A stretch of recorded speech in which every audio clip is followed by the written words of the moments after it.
아버님 자서전이나 아버님 어렸을 때 보게 되면 아버님은 늘 관찰하신 아버님이셨다라고 우리는 결론을 내립니다.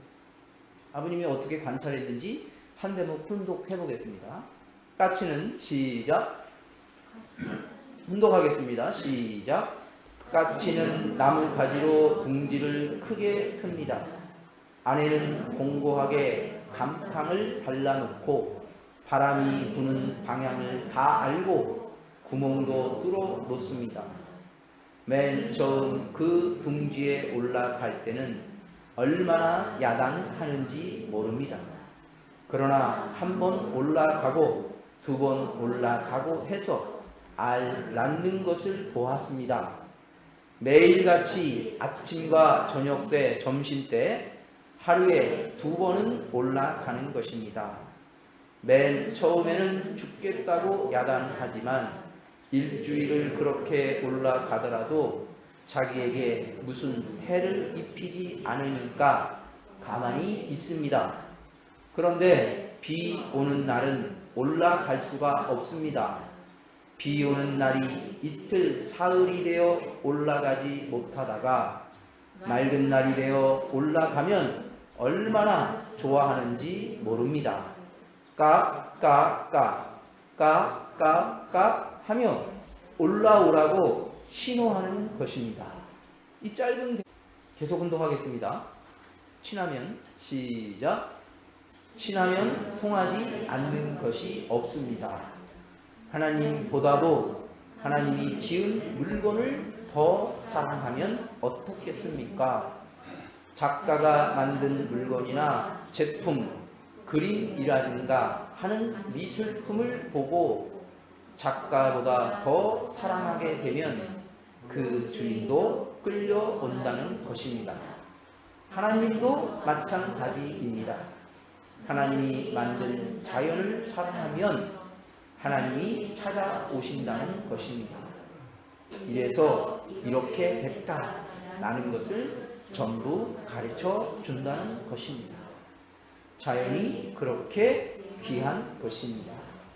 아버님 어릴 때 까치가 집을 아무렇게나 지은 것이 아니다. 이 하천 미물이 그것을 어떻게 알았을까? 궁금했으니까 생각하니까 누가 가르쳐줬다고요? 하나님이 창조한 까치를 사랑하고 연구하는 그 자세가 너무 좋으니까 하나님께서 찾아오셔서 하나님이 스승이 돼서 아버님 직접 교육하신 겁니다. 아버님 말씀 속에 뭐냐면 나는 하나님이 다 가르쳐 주셨다라고 하는 말이 바로 이겁니다. 하나의 까치의 예를 통해서 하나님이 가르쳐준 방법을 위 본문은 설명해 주셨어요.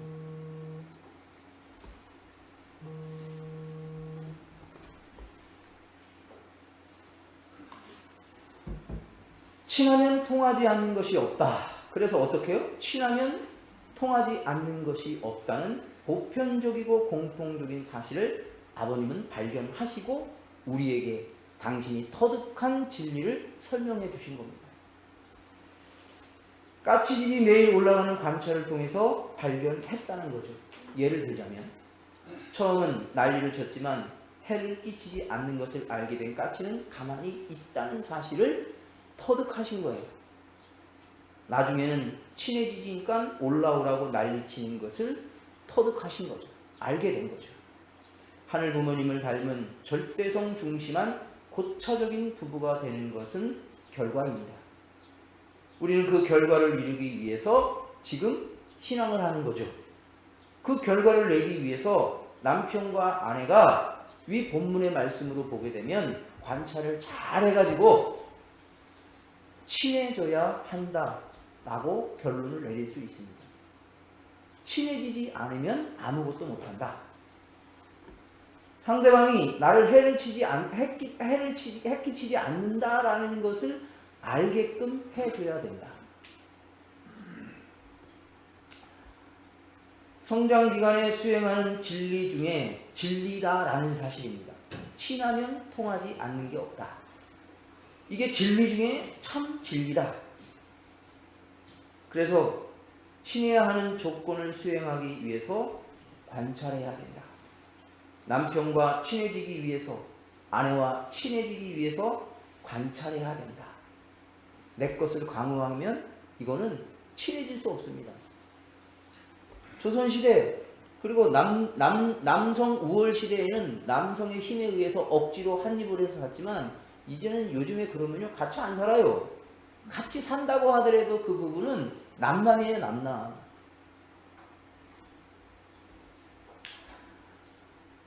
하늘 부모님께서 지으신 자연을 사랑하면 된다고 알려주신 그 내용을 중심 삼고 남편과 아내가 친해지기 위한 조건을 관찰함으로써 찾아나가게 되면 그 찾아나가는 공통적 사실을 갖고 내가 실행하면 남편과 아내가 친해질 수 있다. 남편과 아내가 좋아하는 것을 같이 좋아하면 됩니다. 여기서 말하는 같이 좋아한다는 것은 남편이 술을 먹고 뭐 이러는 것을 좋아하라는 게 아니고 그것을 그 사람 수준에서는 그게 좋은 거예요. 그것을 아니다, 기다, 가리키려고 자꾸 가리키려고 막 하니까 이게 안 되는 거예요. 그냥 있는 그대로 그 수준이기 때문에 그런 거구나. 가슴은 아프지만 내 마음속에서 하나님만 가르쳐 줄 수 있잖아요. 내가 함부로 가르치려고 하면 안 돼요. 남편과 아내가 살면서 이룬 성과가 있을 거예요. 아무리 세상에서 욕먹는 사람이라고 하더라도 그가 세상에 조금이라도 이득이 될 수 있는 성과를 낸 것이 있을 거예요. 그 성과를 냈을 때, 좋은 일을 했을 때, 좋은 행동을 했을 때 칭찬하고 격려하면 된다. 이게 관찰할 때 잘한 부분과 못한 부분이 보입니다. 그러니까 잘한 것은 안 보이고 작게 보이니까 큰 것은 잘못한 것만 보이니까 칭찬과 격려가 없다. 그래서 상대방이 좋아하는 것을 그렇게 하게 되면 친하면 통한다 라는 얘기죠. 그래서 오늘 일요일날 예배니까 드리는 날이니까 예배 참석하는 조건 뭐부터 해야 되냐면 결과를 얻기 위해서는 친하게 하려고 하는 관찰을 잘해야 된다. 그 관찰을 할 때 아까 제가 여러분들에게 설명했지만 뭔가를 가리키려고 하면 안 됩니다. 그 사람도 똑같은 인간이기 때문에 가르침 받는 것을 싫어해요. 하나님만 가르칠 수 있어요. 알려줄 수 있습니다. 내가 함부로 막 뭔가를 안다고 가르칠 때 그거는 참 교육이 아니고 상대방과 친하기 싫은 행위를 내가 하고 있다라는 거예요. 그리고 상대방이 아무리 잘못한 일을 많이 한 사람도 하루의 생활 속에 잘한 부분이 있다라는 거예요. 그게 나한테 충족되지 않아도 어떻게 해요? 어떻게 얘기를 해야 되냐? 어떻게 얘기해야 될까요? 나에게 도움이 많이 됐다. 고맙소 라고 하는 그 말을 할 때 그게 그 사람을 관찰을 잘한 거예요. 그럴 때 그는 나를 인정해 줬기 때문에 더 칭찬받기 위해서 어떻게 해요?